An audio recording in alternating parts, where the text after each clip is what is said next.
안녕하십니까 여러분.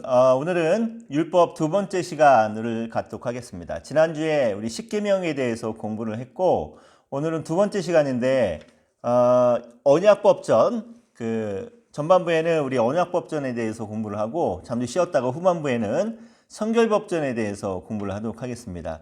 오늘 수업의 주된 목적은 율법의 의입니다. 의. 그래서 하나님께서 율법을 통해서 어떤 마음을 품고 계신 건지, 왜 이런 법을 주신 건지, 그것에 대해서 우리 공부하고 알아보는 시간을 갖도록 하겠습니다.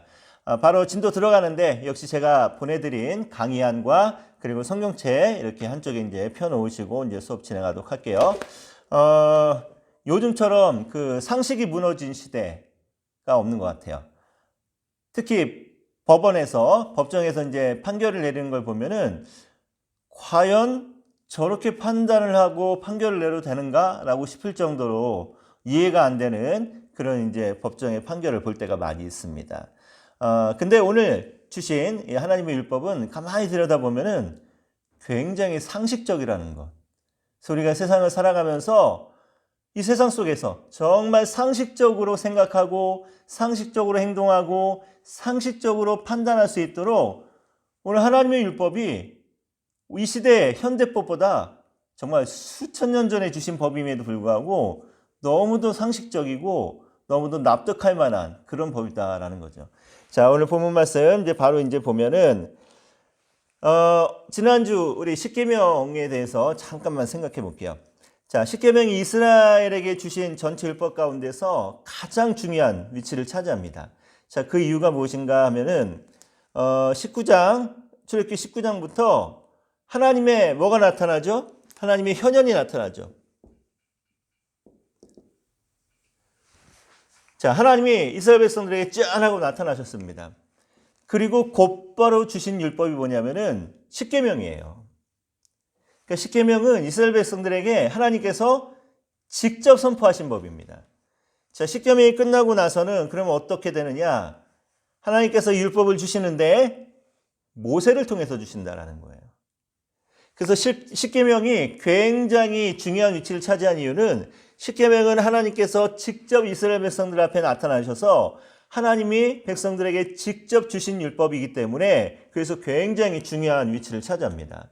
그 외의 법들은 전부 다 모세를 통해서 중재자인 모세를 통해서 주신 율법이었다라는 것, 요건 이제 잘 생각하시면 좋을 것 같고, 그래서 십계명을 간단하게 정리를 해보면은 우리 너무 잘 아는 이야기죠.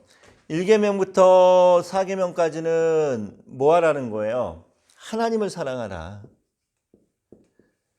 하나님을 사랑하라. 그 다음에 5계명부터 10계명까지는 뭐 하라는 거죠? 이웃을 사랑하라 라는 건데 어떻게 하나님을 사랑하고 어떻게 이웃을 사랑하는 거죠? 이 주신 율법 안에 다 있잖아요. 하나님을 사랑하는 방법. 첫째, 하나님 외에 다른 신들을 섬기지 않는 것. 둘째, 하나님의 형상이라고 아무거나 우리를 위해서 만들지 않는 것. 그렇죠? 세 번째, 하나님의 이름을 함부로 남용하거나 도용하거나 망령되이 일컫지 않는 것. 지난주에 말씀드린 것처럼 우리가 무엇을 하든지 하나님의 이름에 걸맞게 하나님의 이름으로 살아가는 것이라고 했고, 또 네 번째, 안식일을 기억해서 거룩하게 지키는 것. 자, 이런 방법들이 하나님을 사랑하는 방법입니다. 그럼 이웃을 사랑하는 방법은 당연히 그 다음부터 주신 계명이죠. 제일 먼저 내 부모를 공경해라. 그 다음에 다른 사람의 생명을 소중하게 여기면서 살인하지 말라. 그 다음에 다른 사람의 가정도 소중하게 생각하면서 간음하지 말라. 남의 물건 도둑질하지 말라. 거짓 증거하지 말라. 탐내지 말라라고 하면서 하나님께서 이웃을 사랑하는 방법에 대해서 또 쭉 또 말씀을 나눠주십니다. 그래서 십계명을 크게 두 개, 하나님을 사랑하는 방법, 이웃을 사랑하는 방법에 대해서 이제 쭉 이야기가 진행이 되죠. 자, 그렇다면은 이제 십계명 이후에 주신 모든 율법들, 십계명을 한마디로 해서 십계명에서 파생된 수많은 율법들을 이제 하나님께서 모세를 통해서 주시는데, 자, 오늘 그 율법들을 하나하나씩 한번 우리가 짚어가면서 보겠습니다. 우리가 이 율법 그러면은 많이 연구들을 안 하고 그리고 그냥 성경을 읽다가도 그냥 넘어가는 경우가 많이 있는데 이번 기회에 정말 이 율법이 어떤 의미인지 하나님이 왜 주셨는지 우리 그거에 대해서 좀 한번 깊이 있게 생각을 해볼게요. 자, 제일 먼저 십계명을 주시고 난 다음에 그 다음에 모세를 통해서 주시는 이제 율법이 나오는데 자, 21장 1절부터 11절까지를 보면은 뭐에 관한 법입니까? 그렇죠. 노예에 관한 법이죠. 노예. 자, 21장 1절부터 33장 33절은 이제 언약법전이라고 합니다. 언약법전. 자, 이렇게 불리는 율법의 세부 사항들을 이제 기록하고 있는데, 근데 노예에 관한 규례가 이 율법 속에서 가장 먼저 등장하는 이유가 무엇이겠는가라는 거죠. 하나님께서 왜 이렇게 노예에 관한 법을 제일 먼저 주셨냐는 거예요. 자, 이유가 뭘까요? 일단 요거는 고대 근동의 다른 국가들의 법에서는 굉장히 유래를 찾아보기 힘든, 아예 유래가 없는 그런 내용이죠. 함무라비 법전에서도 노예에 대한 규례가 있긴 한데 그 법에, 그러니까 헌법이죠. 함무라비 법전 헌법에 제일 마지막에 노예에 대한 법이 나옵니다. 이렇게 제일 처음부터 노예에 대한 법을 주시는 율법은 이스라엘에게 주신 율법밖에 없다라는 거예요. 자, 그렇다면 왜 그럴까요? 역사적인 중요성이죠. 자, 이스라엘 백성들이 애굽에서 뭘로 살았습니까? 노예로 살았습니다. 자, 이스라엘이 노예로 살았기 때문에 무엇에 대해서 잘 알아요? 당연히 노예의 삶에 대해서 알죠. 노예가 얼마나 힘들고 얼마나 배고프고 또 얼마나 서럽고 얼마나 매일매일을 두려움 가운데 살아야 되는지, 그 생명을 보존하는 것조차도 얼마나 힘들고 어려운 일인지를 누가 제일 잘 아는 거예요? 당연히 이스라엘 백성들이 잘 압니다. 노예로 살았기 때문에. 자, 그래서 이런 역사적인 근거를 가지고 하나님께서 제일 먼저 노예에 대한 법을 주신 이유는 너희들이 먼저 억압받고 착취당하고 그렇게 이제 죽음의 공포에서 살아왔듯이, 그러니까 다른 사람들을 억압하거나 착취하지 말라는 거예요. 다른 사람들을 두렵게 공포에 떨게 하지 말라는 겁니다. 그러니까 내가 당한 모든 것을 생각하면서 다른 사람에게 은혜를 베풀라는 거죠. 사랑을 베풀라는 거죠. 한마디 말해서 뭐 하라는 겁니까? 배려. 너희들이 당한 그 고통을 생각하면서 노예들을 진심으로 배려할 줄 알아라는 거죠. 자, 성경의 가르침에는 노예를 뭐라고 얘기합니까? 우리 레위기 25장 39절을 한번 찾아볼까요? 레위기 25장 39절.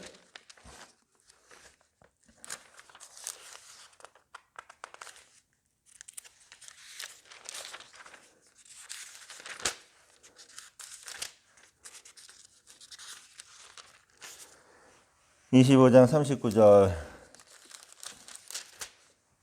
제가 이게 성경책 이렇게 넘기고 이러는 게 좀 느려요. 왜 느리냐면은 이 오른손이 수술을 몇 번 하다 보니까 마지막 세 번째 수술할 때 신경이 손상이 돼갖고 이게 좀 이렇게 감각이 좀 둔해갖고 오른손으로 넘기면 이게 잘 넘겨지지 않고, 그것도 왼손은 이제 이게 익숙하지 않으니까 성경 찾고 넘기는 게 조금 시간이 걸리니까 이해해 주시고, 여러분들 25장 39절 한번 읽어봅니다. 너와 함께 있는 내 형제가 가난하게 되어 내게 몸이 팔리거든 너는 그를 종으로 부리지 말고 하면서 그 뒤에 쭉 율법들이 나오죠. 자, 너와 함께 있는 뭐라고 표현합니까? 네 형제가. 노예를 뭐라고 정의하고 있습니까? 너의 형제다. 그냥 노예가 아니라 너무 가난해서 자기 스스로를 노예로 팔은, 먹고 살기가 너무 힘들어서 팔은 그런 너의 형제다라고 지금 이야기하고 있습니다. 자, 하나님께서 노예들, 정말 가난하고 힘없는 사람들을 어떻게 생각하고 계시는지 오늘 이 말씀이 모든 걸 다 이야기하고 있습니다. 형제라는 겁니다. 형제. 형제는 어떤 의미입니까? 내가 지키고 내가 사랑하고 내가 아껴주고 정말 나의 분신과 같이 내 몸과 같이 사랑해야 될 대상이 형제잖아요. 형제. 그렇죠? 그러니까 여러분들 부교육자 생활이 참 힘들고 어렵죠. 저도 부교육자 생활을 자그마치 22년을 해봐서 이게 참 얼마나 힘들고 어려운 일인지 압니다. 근데 그렇기 때문에 여러분들이 힘들고 어려운 부교육자 생활을 지금 하고 있기 때문에 나중에 어떡하라는 거예요. 여러분들이 담임 목사가 되고 많은 부교육자들과 함께 사역을 할 때 그들을 뭐처럼? 형제처럼. 우리 목회자들의 전문적인 용어로는 진짜 동역자와 같이 그렇게 대해주라는 거죠. 여러분들 중에는 아마 비인격적인 대우를 받는 분들도 있고 정말 어떻게 보면은 무슨 하수인 취급을 당하는 그런 분들도 아마 있을 겁니다. 하지만 여러분들이 그런 취급을 당했기 때문에 나중에 여러분들이 똑같이 대갚해 주는 게 아니라 어떡하라는 거예요. 여러분들이 누구보다 그 상황을 잘 알기 때문에 진짜 동역자처럼 아끼고 사랑하면서 마음을 나누면서 그렇게 합력해서 선을 이루고 사역을 하라라는 거죠. 그렇죠? 여러분 이런 율법 속에서 하나님께서 나보다 힘없는 자들, 나보다 가난한 자들을 오늘 우리에게 형제라고 알려주고 있습니다. 자, 이 말씀 잘 기억해 주시면 감사할 것 같고, 자, 21장 1절에서 6절은 먼저 남자 노예에 대해서 이제 이야기가 나오는데, 어떤 경우에도 노예의 노동력을 6년 이상 착취하면 안 된다라고 이제 강조하고 있습니다. 자, 도대체 하나님이 이것을 뭘 강조하는 건가요? 6년 이상 노동력 착취하지 말라. 21장 2절 말씀 보니까 내가 히브리 종을 사면 그는 6해 동안 섬길 것이요 7째 해에는 몸값을 물지 않고 나가 자유인이 될 것이며 누구든지 너에게 노예가 됐으면은 6년 동안은 열심히 일을 하되 7년째 되는 날에는 아무 대가 바르지 말고 자유인으로 내보내주라고 합니다. 자, 요건 어떤 의미가 있나요? 경제적인 어려움에 처해서 비록 자기를 판 사람이라 할지라도 그 사람의 기본적인 인권이 박탈되는 그 상한선을 제한한 거죠. 6년으로. 그래서 제 7년째 되는 해는 아무 조건 없이 비록 너에게 노예로 팔린 사람이라 할지라도 자유인으로 만들어줘라 라고 이야기합니다. 자, 요것과 비슷한 법이 신명기 15장 12절에서 15절에 나오죠. 우리 신명기 15장 12절에서 15절 찾아서 읽어볼까요?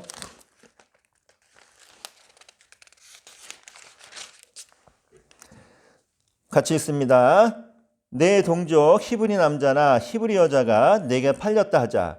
만일 6해 동안 너를 섬겼거든 7째 해에 너는 그를 놓아 자유롭게 할 것이요 그를 놓아 자유하게 할 때에는 빈손으로 가게 하지 말고 내 양무리 중에서와 타작마당에서와 포도주 틀에서 그에게 후히 줄지니 곧 내 하나님 여호와께서 내게 복을 주신 대로 그에게 줄지니라.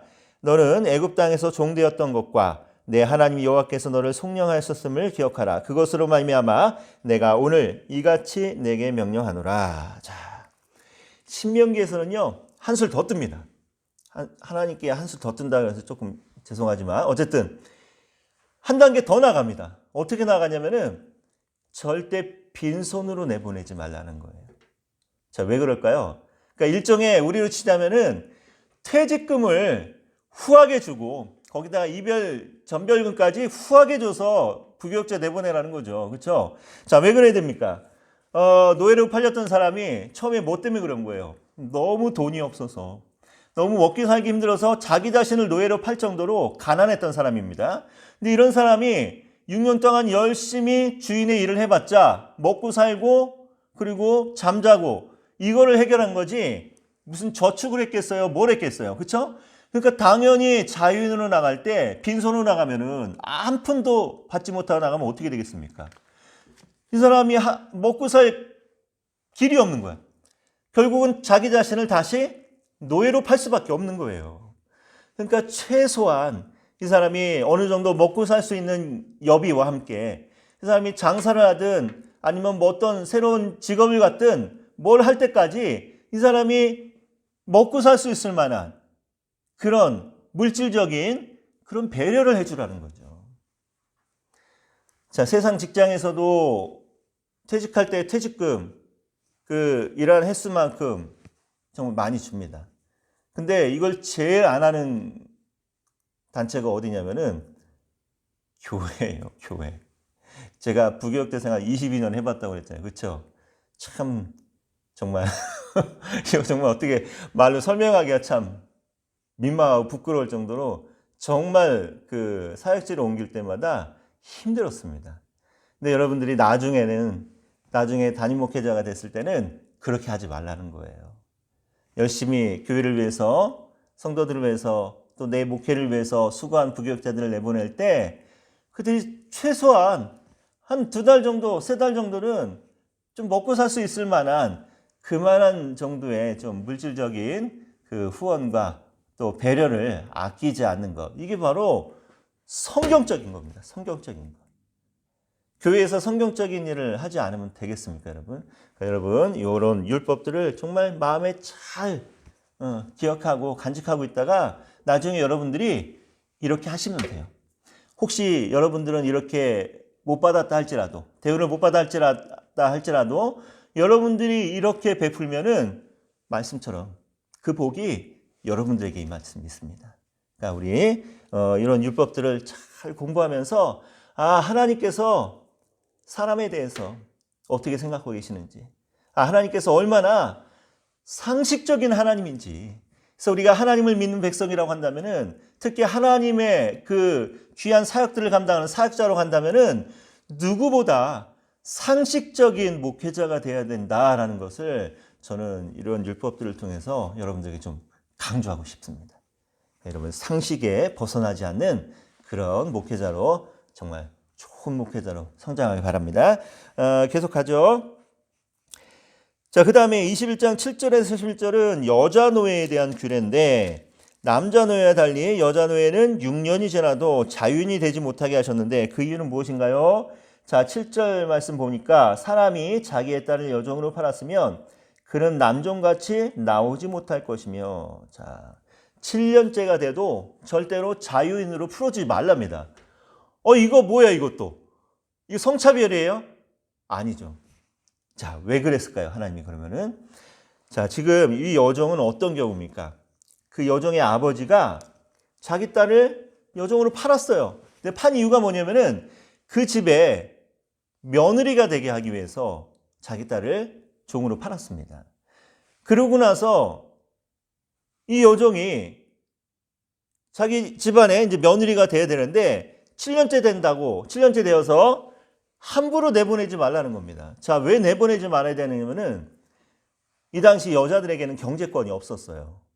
그럼 만약에 먹고 살고 잠자고 있던 그 집에서, 주인집에서 그냥 빈털터리로 나가버린다면은 이 여종이 어떻게 살겠습니까? 이 당시에는 여자가 먹고 살 수 있는 방법은 하나밖에 없었습니다. 몸을 파는 것밖에. 그러니까 여인의 생존권과 여인의 존엄성을 하나님께서 최대한 보장해 주시는 거예요. 이 얼마나 이게 상식적인 법이시고, 또 하나님께서 이런 힘이 약한 자들에 대한 이 배려가 얼마나 담겨 있는 그런 율법들이냐는 거예요. 근데 우리가 하나님을 믿는 백성들인데, 하나님의 사역자인데 사람을 배려하지 않는다면은 이건 하나님의 그 율법의 의의를 거역하는 행위나 마찬가지인 거죠. 여러분, 사역함에 있어서 사람을 배려하는 것, 물론 사람의 눈치를 보거나 사람에게 잘 보이려고 해서는 안 돼요. 하지만 약한 사람을 배려할 줄 아는 것, 그 아프고 힘든 그 영혼들을 배려할 줄 아는 마음, 그 마음이 성경적인 거고, 그런 마음을 가진 사람이 진짜 좋은 사역자인 줄 믿습니다.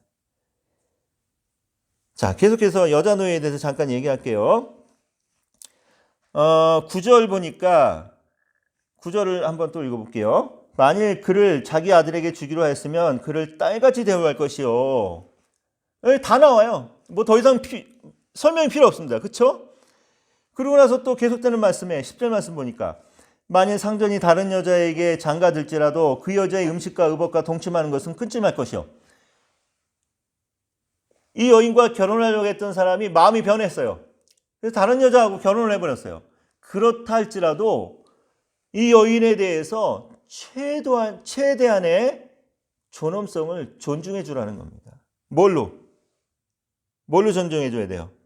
먹는 것, 입는 것, 심지어는 아내로서 대우해 주면서 그와 함께 동침하는 것까지 절대로 이 여인이 수치심을 느끼지 않도록 최대한으로 배려해 주라는 거예요.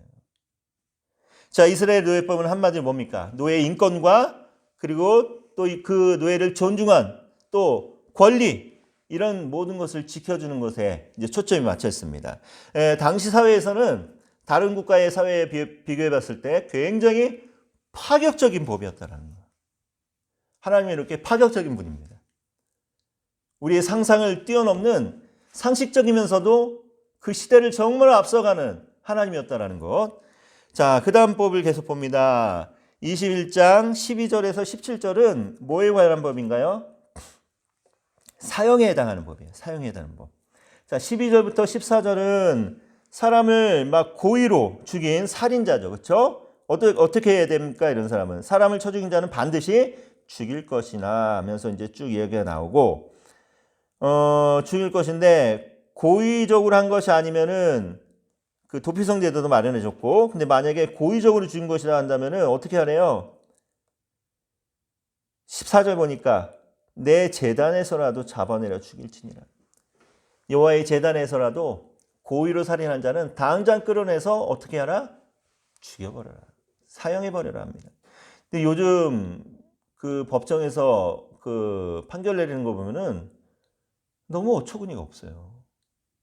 얼마 전에, 몇 달 전에 데이트 폭력으로 죽은 그 자매가 있는데, 아니, 그게 살인지, 여러분 내용 아마 다 아실 거예요. 뭐 제가 설명하지 않아도. 그게 살인이지 어떻게 살인이 아닙니까? 그게 과실치사입니까? 어떻게. 근데 하나님의 법은 분명히 말하고 있습니다. 사람을 고의적으로 죽인 것이 확인된다면은 당장에 죽이라는 겁니다. 그 다음에 또 사형에 해당하는 죄가 뭡니까? 15절. 자기 아버지나 어머니를 치는 자는 반드시 죽일지니라. 어머니, 아버지, 부모를 공경하지 않고 치는 자. 부모를 치는 자라는 게 어떤 의미가 있을까요? 정말 부모를 막 때리고 막 이런 것도 해당이 되겠지만, 여기서 부모를 친다라는 말의 의미는, 자, 십계명의 5계명을 한번 생각해 볼 때, 5계명이 뭡니까? 내 부모를 공경하라죠. 부모를 공경하지 않는 것이 부모를 치는 행위라는 거예요.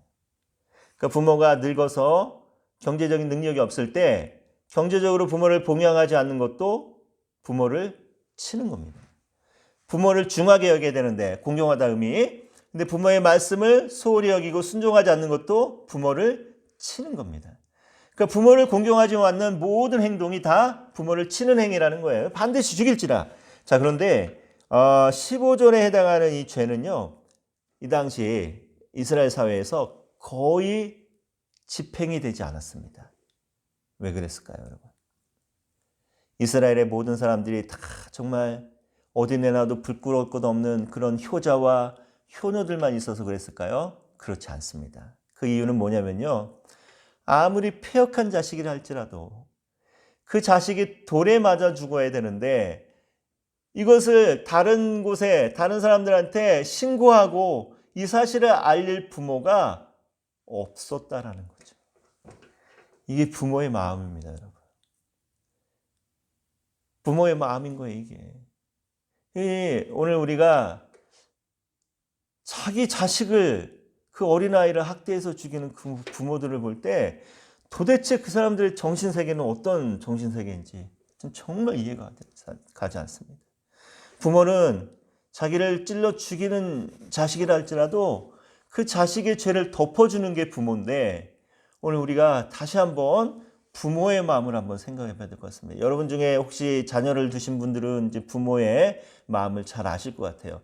우리 그 부모의 마음을 누구보다 잘 아신다면은 여러분들 부모님께 정말 공경하시기 바랍니다. 부모님의 말씀과 또 부모님의 그 경제적인 어려움과 모든 것을 절대 소홀히 하지 않고 외면하지 마시기 바랍니다. 물론 여러분들이 다 사역자이기 때문에 물질이 넉넉하지는 않겠지만, 그래도 하나님께서 여러분들의 그 마음을 보시기 때문에 여러분들 진심으로 대하시기 바랍니다. 자, 그 다음에 계속 갑니다. 그 다음에 또 사형에 해당하는 범죄는 뭔가요? 16절. 사람을 납치한 자가 그 사람을 팔았든지 자기 수하에 두었든지 그를 반드시 죽일지냐. 유괴범들이죠. 사람을 유괴한 자들은요, 이거 반드시 죽어야 됩니다. 그 사람의 인권도 빼앗는 거고 자유도 빼앗는 거고 심지어는 목숨까지도 빼앗을 수 있기 때문에 이런 사람들은 반드시 죽이라라고 합니다. 자기 아버지나 어머니 저주하는 자도 반드시 죽일지니라. 자, 이렇게 사형에 해당하는 법들이 나오는데, 자, 사형에 해당하는 법들은 어떻게 지키라는 거예요? 한마디로 말해서 목숨 걸고 지켜라. 목숨 걸고 다른 사람의 생명을 소중하게 여겨야 되고, 목숨 걸고 내 부모를 공경할 줄 알아야 되고, 목숨 걸고 그 다른 사람을 자유를 억압하거나 다른 사람들의 인권을 침해하는 것들을 정말 목숨 걸고 지키라는 거죠. 자, 그 다음 계속 갑니다.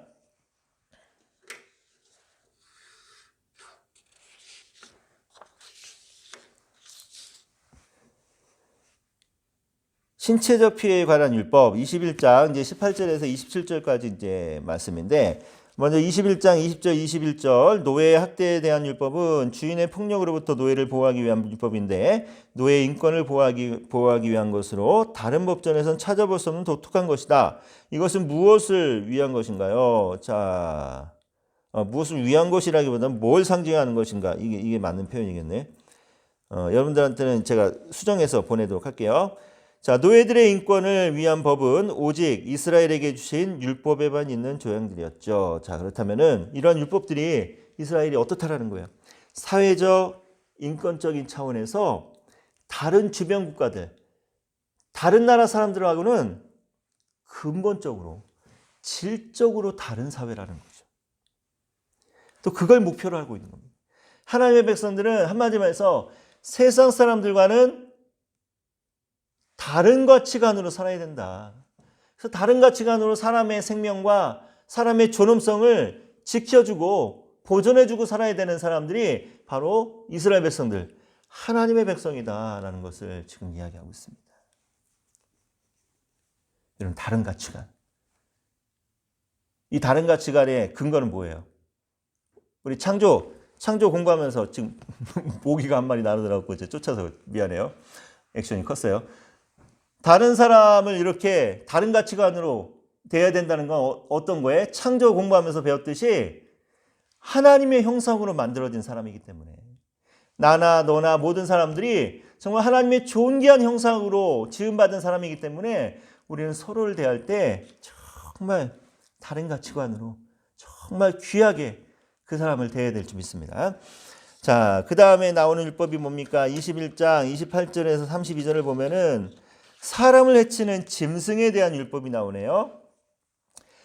먼저 21장 28절에서 32절에서 사람을 상하게 한 짐승에 대한 규례에서 사람을 죽인 짐승을 반드시 죽여야 하는 이유와 사람을 죽인 짐승의 고기를 먹으면 안 되는 이유는 무엇인가요? 자, 소가 사람을 들이받아서 죽거나 아니면 뭐 성경에는 나오지 않지만 개에 물려 죽거나, 요즘 개에 물려서 죽은 사람도 가끔 있습니다. 맹견에 물려서.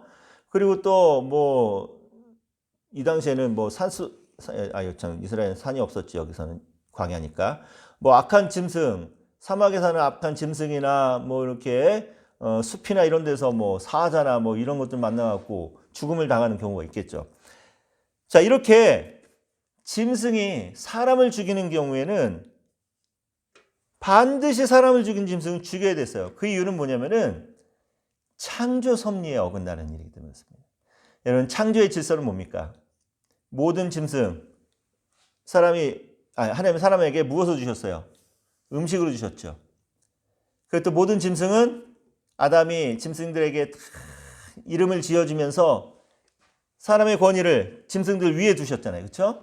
근데 그런 짐승이 사람을 죽였다라는 것은 창조 질서에, 창조 섭리에 어긋나는 일입니다. 그래서 반드시 사람을 해한 짐승은 이제 죽여야 됐죠. 그렇다면은 이 죽은 짐승을 먹어서는 안 되는 이유는 뭔가요? 어차피 죽은 거 그냥 배라도 부르게 고기라도 먹고 영양 보충이라도 하자, 뭐 이런 생각을 할 수도 있는데 절대 그래서는 안 되는 이유는 뭡니까? 자, 창조 섭리, 창조 질서를 파괴했다는 거는 누구에게 거역했다는 거예요? 하나님께 거역했다는 겁니다. 자, 그렇다면은 자연스럽게 어떻게 적용이 될까요? 사람을 죽인 짐승은, 해한 짐승은 진멸의 대상이라는 거예요. 하나님께 거역했기 때문에 고대 세계에서 왕이나 하나님께 거역한 자들은 당장 돌로 쳐줘야 되고 진멸해야 됩니다. 그렇듯이 사람을 해한 짐승은 하나님의 창조 섭리를 거역했기 때문에 진멸해야 될 대상이 됩니다. 그래서 절대로 사람을 해한 짐승은 먹어서는 안 된다라는 거죠. 자, 그리고 사람을 공격하는 성향이 있는 짐승이 이제 사람들이 이제 야, 이거 말이야, 이 짐승 위험한 거 아니야. 요즘 뭐 흔히 이제 맹견들, 저도 동네 다니면서 손짓할 때가 있습니다. 정말 엄청 막 이따만한 이 개들을 입마개도 안 하고 그러고 다니는 분들이 있는데 다들 하는 말이 똑같아요. 아, 우리 개는 순해서 아무래. 아니, 지네들한테나 순하지. 다른 사람한테도 순합니까? 저 얼마 전에 정말 길 가다가 요만한 말티즈인가? 조그만 강아지 있잖아요. 갑자기 이놈이 저를 보더니 막 그냥 짖으면서 달려드는데 얼마나 놀랐는지. 제가 지금 181cm에 몸무게는 비밀. 몸무게는 비밀.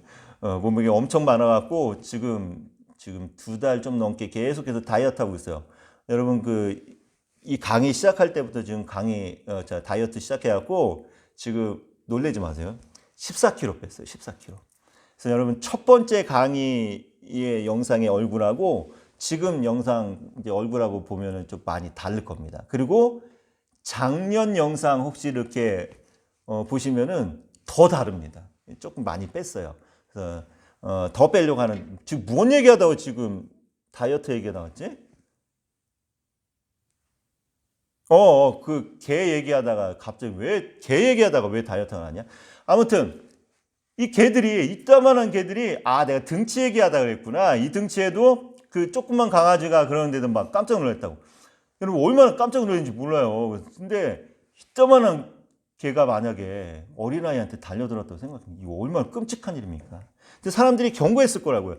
그 입마개 좀 하고 다니고, 개 밧줄 좀 꽉 묶고 다니고, 잘 잡고 다니라고. 그런데도 이걸 방심하고 다니는 사람들이 간혹 있단 말이에요. 그래서 이제 사고가 나는 경우인데, 자, 이런 경우에는 짐승은 반드시 죽여야 되고 주인까지 죽여야 됐습니다. 왜?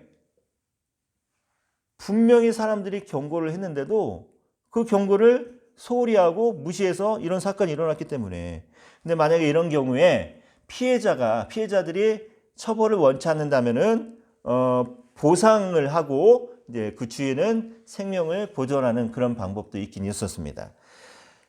자, 그런데 이런 율법들을 보면은 심지어는 짐승에 대한 율법까지도 하나님은 정말 상식적이라는 거. 그렇지 않아요? 지금 우리가 이 현대법으로도 정말 이렇게 해야 되지 않나? 라고 생각할 정도로 이런 법들이 이미 수천 년 전에 이스라엘 백성들에게 주어졌다는 거예요. 그러니까 이스라엘 백성들이 얼마나 복이 많은 민족입니까? 우리 율법에 대해서 지난주에 공부하면서 율법, 토라에 뜻 뭐라고 했어요? 하나님의 백성이 하나님의 백성답게 살아갈 수 있는 법을 알려주는 게 율법이라고 그랬잖아요. 이 율법들을 가만히 들여다보면은 너무도 상식적이고, 그렇죠? 너무도 이성적이고, 너무도 약한 자들에 대한 배려가 너무 깊이 들어있는 정말 완벽한 퍼펙트한 법입니다. 자, 그 다음에 이제 가축 피해에 대한 율법이 계속 나옵니다. 21장 33절에서 36절. 요 가축 피해에 관한 율법이 가장 중요한 취지는 무엇이냐 하면은 아까 말씀드린 것처럼 안전불감증, 태만에서 비롯된 사고를 할지라도 결코 용납하지 않겠다라고 하는 하나님의 굳은 의지죠. 그러니까 제발 설마가 사람 잡는다는 것을 하나님이 지금 알려주고 있는 거죠. 자, 재산권 침해에 대한 율법이 이제 22장 1절부터 17절에 나옵니다. 자, 여러 가지 재산적인 피해에 대한 규례인데, 그런데 징역형이 아닌 보상을 원칙으로 하는 이유는 무엇인가요? 자, 이런 경우들은 이제 사형에 해당하지 않는 그런 중범죄가 아니라 어느 정도의 약간 이제 경범죄죠. 자, 이런 법들을 주신 이유가 뭐냐 이거죠. 자, 율법은 처음부터 이스라엘의 율법에는 사법제도를 줄 때는 감옥형, 뭐 징역형에 대한 것은 염두에 두지 않았습니다. 왜 그러냐면은 보상을 해주는 것이 원칙이라 생각했다는 거예요. 자, 왜? 첫째는 피해자가 당장 확실한 보상을 받을 수 있기 때문에 그렇습니다. 여러분 여러 가지 이제 재산권을 침해당하고 나면은 물질적인 손해가 있기 때문에 피해자는 물질적으로 당장 어려워집니다. 근데 피해를 입힌 사람이 감옥에 가둬버리면은 피해자는 먹고 살 일이 막막해질 때가 많이 있다는 거예요. 그래서 감옥형보다는 철저하게 보상할 수 있도록 우리 다음 주에 제사 공부하면서 배우겠지만 이 당시 이제 남의 물건이나 남의 재산에 피해를 입혔으면은 어떻게 보상해야 되냐면은 1.2배, 120배를 1.2배, 120%를 보상을 하는 게 원칙이었습니다. 완전한 피해를 보상해 주기 위해서. 또 두 번째로 이렇게 하시는 이유는 뭐냐면은 가해자가 피해자를 직접 대면하면서 내가 이렇게 잘못을 했구나, 이렇게 나쁜 짓을 했구나라는 것을 스스로 깨닫게 하는 거예요. 그리고 그것을 깨달은 사람이 내가 정말 충분히 보상하겠습니다, 내가 정말 죄송합니다 하면서 진심으로 회개하고 잘못을 구하고 이것을 보상하는 사람에게는 다시 사회로 나가서 사회의 일원으로서 일할 수 있는, 같이 생활할 수 있는 기회를 제공해 주는 역할도 합니다. 그러니까 하나님의 율법을 가만히 들여다보면요, 너무 합리적인 거예요.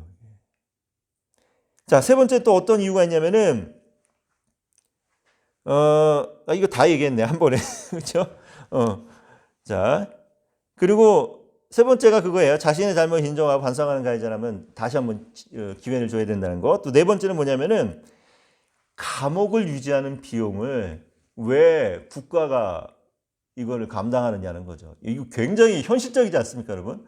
여러분 흉악범들 이렇게 막 기사 나고 댓글 나면은 왜 저런 인간들을 우리 세금으로 먹여 살려야 되냐, 막 이런 댓글들이 달리는데 이 시대의 사람들은요, 그런 댓글 달 필요가 없었습니다. 이미 하나님께서 감옥을 유지해야 되는 비용을 왜 쓸데없이 국가에서 세금으로 이것들을 감당하느냐? 절대 그렇지 않다라는 거죠. 굉장히 합리적인 법입니다. 자, 22장 18절, 이제 종교에 대한 율법이 나오죠. 22장 18절에서 31절. 18절에서 20절은 이방 풍습에 관한 율법입니다. 이 율법의 특징과 취지는 뭔가요? 먼저 뭔가 확인해 볼까요? 22장 18절에 19절. 너는 무당을 살려두지 말라. 19절. 짐승과 행음하는 자는 반드시 죽일지니라. 20절. 여호와의 다른 신에게 제사 드리는 자는 멸할지니라. 이게 지금 심판이 점점 세져요. 무당은 그냥 죽여버려. 그렇죠? 짐승과 행음하는 자는 반드시 죽여야 돼. 무조건 죽여야 돼. 어떻게든지 죽여야 돼. 20절 말씀 보니까 다른 신에게 제사 드린 자는 아예 멸절시켜버려야 합니다.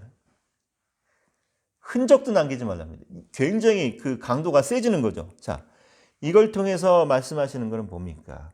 이걸 통해서 대가가 점점 커지는데 한마디만 해서 하나님의 백성은 자신들의 거룩함을 지켜야 된다. 이게 이 율법의 취지입니다. 그리고 일편단심, 누구만? 하나님만 바라봐야 된다는 것이 이 율법의 이제 취지죠.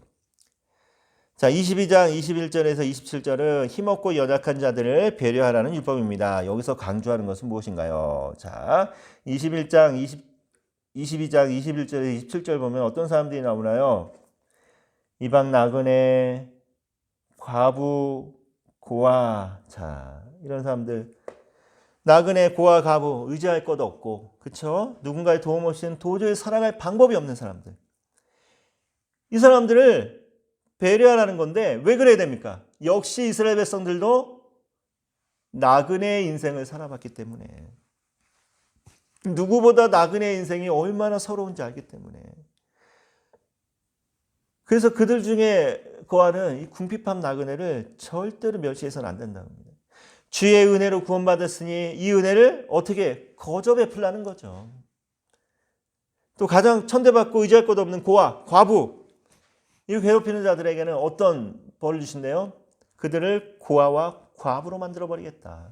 와, 이 얼마나 무시무시하면서도 이 얼마나 정말 가슴이 막 시원해지는 그런 법입니까? 그렇죠? 누구든지 고아와 과부를 못살게 굴어갖고 괴롭히는 자들은 내가 니들을 고아와 과부로 만들어버리겠다. 야, 정말 한마디로 해서 이렇게 힘없고 연약한 자들의 인권을 유린하지 말라는 거죠. 가난한 자들에게 돈 빌려주고 독촉도 하지 말라고 명령하시고 또 저당 잡은 물건 해지기 전에 돌려주라고도 하시고 정말 획기적인 명령입니다. 그러니까 하나님을 경외하는 사람들이라고 한다면 하나님의 백성이라고 한다면은 서로를 향한 자세와 태도와 마음가짐부터 달라야 된다는 거예요. 달라야 된다는 거예요. 제가 신방하면서 한편으로는 참 감사하면서도 한편은 참 안타까운 그런 경우가 어떤 경우냐면은 성도님들이 간혹가다 이제 기도 부탁을 합니다. 어떤 기도 부탁을 하냐면은 뭐 어디에 있는 뭐 상가가 어디에 있는 집이 좀 이렇게 잘 뭐 팔리거나 아니면 이제 임대 임대자라고 뭐 해야 되나 하여튼 빨리 이제 사람이 들어와서 좀 월세를 좀 받게 해달라고 이제 이렇게 기도를 하는데 한편으로는 감사하죠. 왜냐면은 우리 성도님들이 이렇게 또 하나님의 은혜로 또 축복받아서 이렇게 물질적으로도 풍요롭구나라는 게 이제 감사하긴 한데 한 가지 안타까운 건 뭐냐면은 월세나 전세비를 올려받으려고 한다는 거죠. 제가 그런 분들에게 정중하게 말씀드립니다. 뭐라고 말씀드리냐면은 아무개 집사님, 아무개 권사님 하면서 참 하나님 은혜로 또 하나님 복으로 이렇게 물질로도 풍요롭게 하신 거 참 감사한 일인데 제발 세입자들에게 세입자구나 세입자라는 단어가 생각이 안 나고 세입자들에게 그 월세나 전세비 올려받지 말아주세요. 그래서 제 얘기를 합니다. 저도 월세 살아보고 또 가끔가다 전세도 살아보고 했는데 저 같은 입장에서 월세 올려주고 전세비 올려주려고 하다 보면은 또 대출 받아야 되고 또 그게 빚이 되고 얼마나 힘든지 모릅니다. 근데 집사님 권사님은 이런 거 받지 않아도 충분히 먹고 사실 수 있고 근데 그 사람들은 가난해서 이렇게 또 대출 받으면 이게 또 가게 빚이 되기 때문에 얼마나 힘들고 어려워지겠습니까? 그러니까 월세나 또 전세비 내려주지는 못할지라도 올려받지는 마세요 라고 하면서 제가 정중하게 이제 부탁을 하죠. 권면을 하죠. 그럼 또 감사하게도 또 목사가 하는 말이라고 또 아멘하고 또 받아주시는 성도님들이 계셔서 얼마나 감사한지 모릅니다. 여러분 우리가 하나님의 은혜로 정말 잘 먹고 잘 살고 풍요롭게 사는 거 정말 감사한 일이죠. 그렇죠?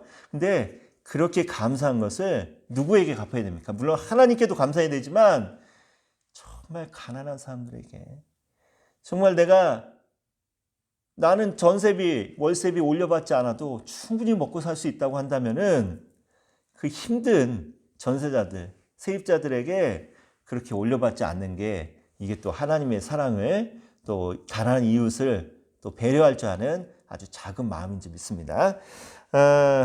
그 다음 또 계속 갑니다. 22장 28절에서 31절은 하나님에 대한 의무를 다룬 율법입니다. 많은 학자들은 28절의 재판장을 하나님으로 해석하는 것을 가장 설득력 있게 보고 있는데 그렇다면 하나님을 욕되게 하는 것은 무엇인가요? 자, 이게 무슨 말일까요? 22장 28절 읽어봅니다.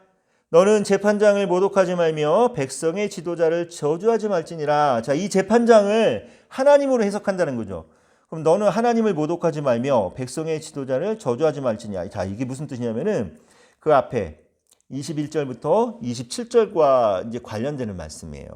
이렇게 가난한 자들, 나그네와 고아와 과부를 만약에 괴롭히고 억제하면은 자, 어떤 일들이 벌어지냐면은 요거 또 말씀을 찾아보죠.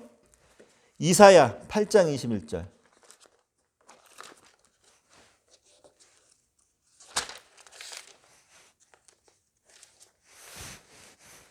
이사야 8장 21절 같이 읽습니다.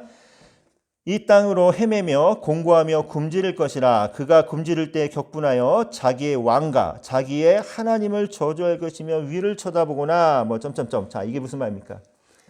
가난한 사람들이, 부자와 힘 있는 자들이 자꾸 자기들을 괴롭히고 못 살게 굴고 빼앗고 막 이러면은 이 가난한 사람들이 어떻게 한다는 거예요? 누구를 욕하고 누구를 원망했어요? 당연히 왕을 원망하고 하나님을 원망하겠죠. 그거예요, 지금. 오늘 28절 말씀, 22장, 출애굽기 22장 28절 말씀, 너는 제사장을 모독하지 말라는 것은 가난한 사람들을 억압하면서 가난한 사람들이 도저히 먹고 살기 힘들다 하면서 하나님을 원망하고 또 지도자들을 원망할까 봐 이것이 죄라는 거죠. 그러니까 그렇게 만들지 말라는 겁니다. 그러니까 철저하게 가난한 자들 돌보고 가난한 자들에게 베푸는 것이 어떻게 한다는 거예요? 한마디로 해서 하나님을 영광스럽게 하는 것이고 하나님의 율법을 지키는 것이다 라고 지금 이야기하고 있습니다. 자, 하나님께서 이스라엘 백성들에게 주신 율법 중에는 고대 근동의 주변 국가들과는 전혀 색다른 규정들을 정해주시고 지키라고 명령하십니다. 그 이유는 무엇인지 22장 31절을 근거로 설명을 해볼게요. 자, 22장 31절. 너희는 내게 거룩한 사람이 될지니 들에서 짐승에게 찢긴 동물의 고기를 먹지 말고 그것을 개에게 던질지니라. 자, 이게 무슨 말입니까? 한마디 말해서 거룩해야 된다는 거예요. 거룩한 백성이기 때문에. 심지어는 무엇까지도 먹는 것까지도 거룩해야 된다는 거죠. 먹는 것까지도. 응? 자, 들에서 짐승에게 찢긴 동물의 고기를 먹지 말고 그것을 개에게 던질지니라. 먹는 것까지도 거룩해야 된다는 거예요. 자, 이스라엘의 율법 중에는 레위기 말씀을 보면은 먹는 음식법에 대해서 나오죠. 요거 좀 얘기를 하고 넘어가야겠네. 레위기 11장을 한번 보겠습니다.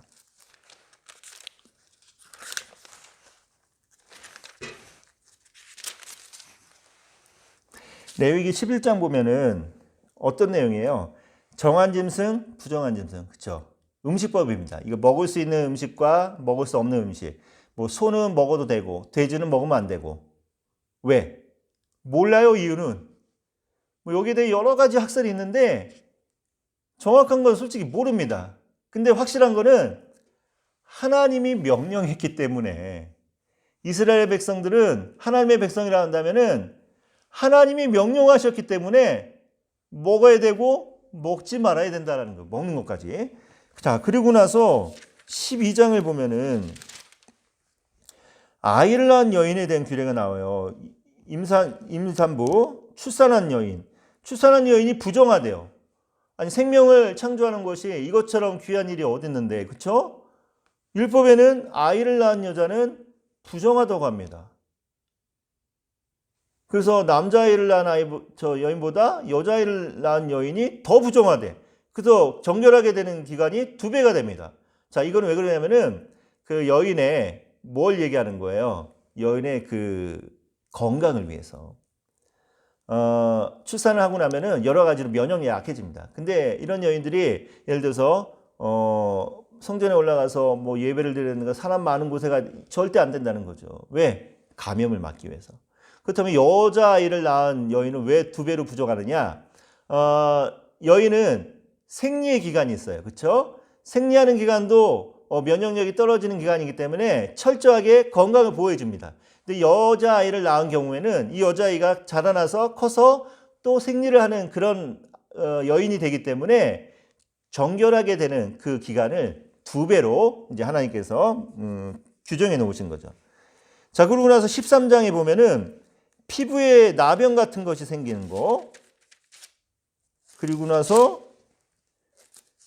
중간에 보면은 의복에 또는 가죽에 곰팡이 생기는 거. 15장에 보면은 14장 후반부에 보면 집에 생기는 곰팡이 얘기도 나오고 15장 보면 유출병이 나옵니다. 생리적인 현상, 심지어는 부부관계까지도 정상적인 부부관계까지도 부정하다라고 하면서 정결하게 되는 기간을 이제 두는 거예요. 그래서 이제 이 정결하게 되는 기간이 끝나야지만 하나님 앞에 나가서 예물도 드리고 예배도 드릴 수 있게 만들었다는 겁니다. 자, 그렇다면은 제가 왜 이 이야기를 했냐면은, 자,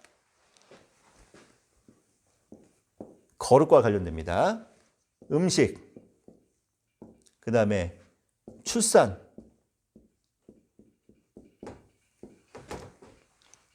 또 옷이나 뭐 이런 것들, 뭐 집에 대한 이제 곰팡이 나왔고, 뭐 나병도 나왔고, 피부병, 그 다음에 유출병에 대해서 나옵니다. 심지어는 정상적인 부부와의 부부 생활도 이제 다루면서 이런 모든 거에 대해서 정결, 부정을 다루면서 정결하게 되는 방법에 대해서 쭉 이야기하십니다. 자, 그렇다면은 이걸 통해서 하나님이 도대체 뭘 말씀하고 싶은 거예요? 이스라엘은 일단은 거룩해야 된다는 거예요. 그렇죠? 먹는 거에서부터 모든 것이 다 거룩해야 된다는 거예요. 자, 그런데 이 모든 일들이 다 어디에서 이루어지는 일들입니까? 집에서 이루어지죠. 그렇죠? 먹는 거, 아이를 낳는 거, 이 당시 집에서 낳습니다. 옷 입는 거, 뭐 직접적으로 뭐 집에 곰팡이 생기는 거, 부부관계 다 집에서 일어나는 일입니다. 자, 그렇다면은 하나님이 말씀하고 싶은 건 뭐예요? 하나님의 백성, 이스라엘의 거룩은, 하나님의 백성은 어디에서부터 시작해야 된다? 집에서부터 시작하는 것이다. 이게 뭘 얘기하는 겁니까, 여러분? 예수 믿는 사람들이 교회 나가서 또 뭐 사회 나가서 직장 가서는 정말 좋은 사람이죠. 그렇죠? 착한 사람이고 막 마음씨도 좋고 넓고 배려도 잘하고 그렇죠? 친절하고. 그런데 집에서는 그렇지 않다면 이게 문제라는 거예요. 우리 엄마는요, 뭐 교회에서 권사님이고 뭐 총회도 회장님이고 뭐 봉사도 하고 뭐 열심히 하는데 집안일은 엉망이에요. 안 된다는 거야. 우리 아버지는요, 장로님이시고 교회에서 다 존경받고 그리고 매주일 아침마다 이제 굳은 일 다 하시고 막 주차 봉사도 하고 청소도 하시고 막 열심히 부지런하신 분인데요. 집에서는요, 맨날 우리 어머니 두들겨 패고요, 자녀들에게 욕하고 난리가 나요. 이러면 안 된다는 거지. 예수 믿는 사람들의 거룩은 어디에서부터? 집에서부터. 내 가족들에게, 내 아내와 내 남편과 내 자녀들과 내 부모와 내 형제들에게로부터 먼저 그 거룩함을 인정받아야 된다는 거. 이게 예수 믿는 사람들, 하나님의 백성들의 거룩이 바로 집에서부터 시작돼야 된다는 거예요.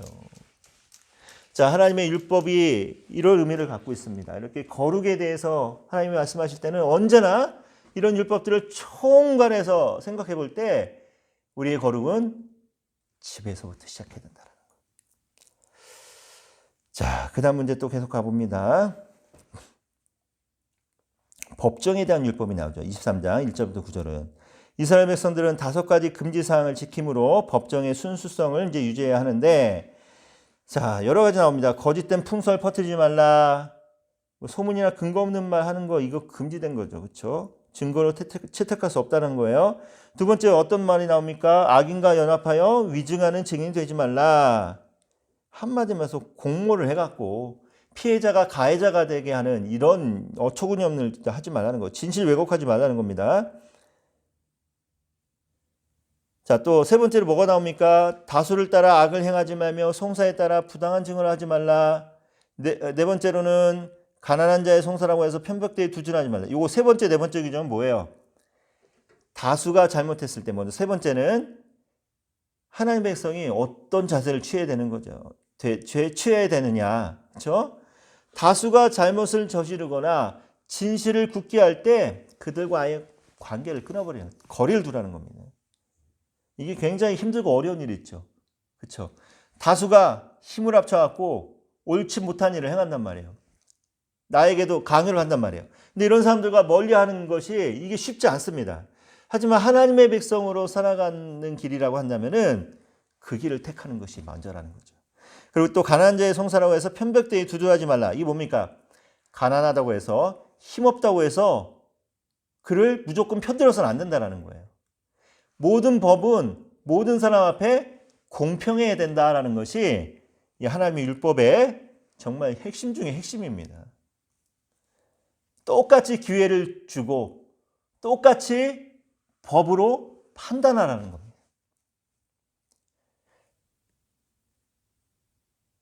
제가 아는 정말 절친한 친구 목사님이 한 명이 청빙되는 과정에서 두 사람 이제 후보가 올랐는데 한 사람은 참 가정이 다 이렇게 목회자의 집안이고 뭐 좀 힘 있는 그런 이제 가정의 이제 자녀였고, 제 친구는 정말 힘들게 공부하고 정말 근데 열심히 정말 진실하게 목회한 아무 백 없는 그런 이제 목사였습니다. 근데 두 사람이 올랐는데 똑같이 설교를 시켜서 뭐 투표를 해서 이제 결정한다라고 했는데 제 친구에게는 아예 설교할 수 있는 기회를 주지 않았습니다.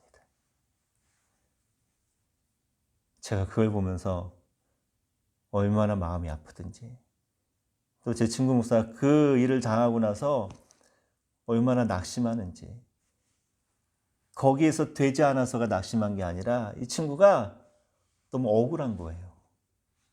똑같이 기회를 줘서 그에서 떨어졌다면 아무 불만이 없다, 아무 여한이 없겠다. 근데 똑같이 설교를 시켜서 공평하게 한다고 해놓고 상대방만 설교를 시키고 자기는 아예 거기에서 제해버린, 근데 그 모든 것이 다 그런 외적인 배경에서 나온 것이다라는 것이 너무 속이 상해하는, 저도 그걸 보면서 너무 마음이 아팠습니다. 그래서는 안 됩니다, 여러분.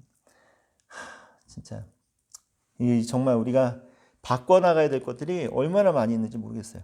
자, 그 다음 문제 계속 갑니다. 하나님의 백성은 원수를 대할 때도 자비로워야 한다라고 하면서 4절 5절에서 나오죠. 4절 5절이 뭡니까?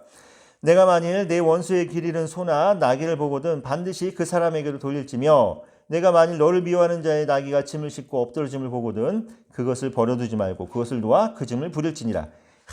내 원수가 있어요. 내가 정말 아주 그냥 눈에 가시 같은 정말 못된 놈이 하나 있습니다. 근데 그 사람의 가축이 이런 어려움에 빠진 거예요. 근데 그때 절대로 그냥 보지 말라는 거죠. 도와주라는 겁니다. 왜? 네가 정말 형제를 사랑한다고 한다면은, 네가 정말 하나님의 백성이라 한다면은 바로 원수를 이렇게 대하는 것이 사랑하는 거고, 원수를 너의 친구처럼 대해줘라 라는 것이 이 율법의 이 핵심입니다. 이 율법의. 자, 그 다음에 6절부터 9절은 이스라엘은 그 외에도 양심적으로 살아야 되죠. 어떻게? 가난한 자들에게 부당한 판결을 하지 말아야 되고, 유전무죄, 무전유죄 하지 말라는 거고, 거짓 고발 멀리하고, 또 죄 없는 사람이나 어른 사람 죽이지 말고, 뇌물 받지 말고. 왜? 뇌물은 사람의 마음을 굳게 하기 때문에. 이스라엘에 살러온 이방인들을 억압하지 말라라고 하면서 여러 가지 율법을 쭉 줍니다. 종교력에 대한 율법도 나오죠. 23장 10절에서 19절. 자, 10절에서 13절은 안식년과 안식일의 규례가 나오는데 이게 궁극적인 목적은 뭘까요? 자, 땅에 대한 거죠. 먼저는 6년 동안 열심히 땅을 읽었으면은 땅도 좀 쉬게 해줘. 그래야지 땅이 좀 쉬어야지. 그 다음에 또 많은 풍성한 그런 열매 맺을 거 아니야. 그쵸? 그리고 이것과 함께 땅이 기력을 회복할 수 있는 기회를 주라는 것과 함께 사람도 안식일에 하나님께서 창조의 사역을 다 마치시고 하나님도 쉬신 것처럼 사람이나 가축들도 이방인들도 나그네들도 편히 쉬면서 좀 기력을 좀 회복할 수 있도록 해줘 라는 게 이 안식년과 안식일의 정말 궁극적인 목적이죠. 특히 안식년은 뭐에 대한 그것입니까? 가난한 사람들에 대한 배려입니다. 우리가 너무 잘 아는 듯이 안식년에 나오는 그런 자연적으로 나오는 수산물들은 가난한 사람들이 얼마든지 먹을 수 있는 그런 이제 배려의 마음이죠. 자, 그렇다면 안식년과 안식일 규례가 현재 시내산에서 머물고 있는 이스라엘 백성들에게 주는 교훈은 뭔가요? 이거 좀 생각해 볼게요. 이렇게 안식년과 안식일 일주일에 한 번씩 쉬어. 그 다음에 7년에 한 번씩 땅을 좀 쉬게 해줘. 근데 이게 문제는 지금 이 율법을 받는 사람들이 광야에 있는 시내산에서 언약을 받은 광야 속에서 살아가고 있는 이스라엘 백성들이라는 거예요. 땅이라든가 농사라든가 이런 거하고는 지금 현재 아무런 관련이 없는 사람입니다. 근데 이런 이스라엘 백성들에게 이런 율법을 주시는 이유는 뭐예요? 교훈은 뭐예요? 한마디로 해서 내가 이렇게 해주겠다라는 거예요. 지금 너희들은 광야에서 살 집도 없고 땅도 없고 먹을 것도 없지만 이제 내가 앞으로 너희들에게 일주일에 하루는 쉬어도 충분히 먹고 살 수 있도록 심지어는 7년마다 1년씩을 쉬어도 절대로 굶지 않게 심지어는 가난한 사람들을 돌볼 수 있을 정도로 너희들을 내가 어떻게 하겠다는 거예요? 풍족하게 해주겠다는 거예요. 풍족하게. 하나님의 약속입니다. 약속.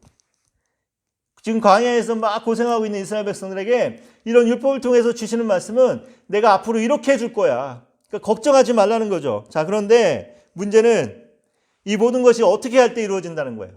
하나님의 율법에 순종할 때 그때 내가 이렇게 해주겠다라는 것을 하나님이 지금 교훈을 주고 있습니다.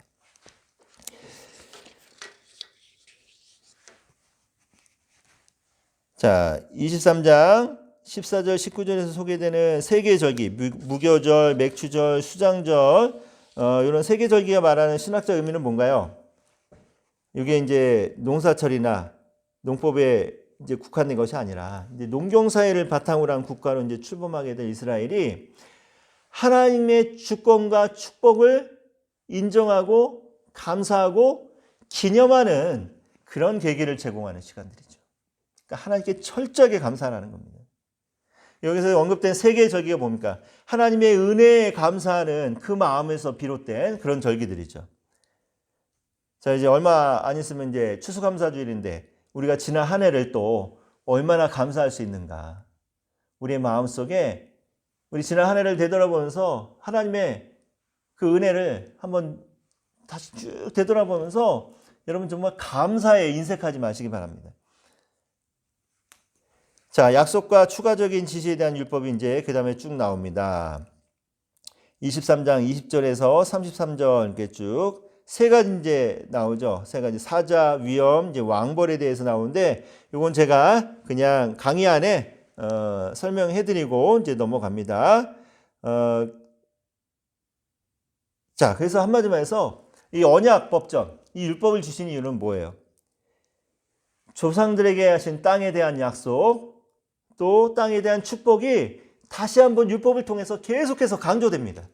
그래서 이 땅에서 살아갈 때 어떻게 살아야 되는지를 하나님께서 계속해서 말씀하십니다. 자, 이 축복을 누리기 위해서 그래서 필요한 게 뭐라는 거예요? 순종이다. 오늘 이제 언약법전을 통해서 우리가 또 하나님께서 이런 법들을 주신 의의에 대해서 이제 공부를 했고, 저는 지금 토요일 밤이에요. 오늘 밤 이제 편하게 쉬고, 편하게 못 쉬겠다. 내일 주일 준비에 대해서. 오늘 밤 이제 지나고 저는 내일 새벽에 아니면 새벽에 너무 힘들면은 주일 오후 예배 마치고 나머지 성결 법전에 대해서 이제 강의를 하겠습니다. 저는 하룻밤 쉬고 오겠지만 여러분들은 또 역시 영상은 계속 이제 편집돼 갖고 이어져서 나가니까 계속 시청하시면 될 것 같습니다. 잠시 뒤에 뵙겠습니다. 네, 계속 수업 진도 나가겠습니다.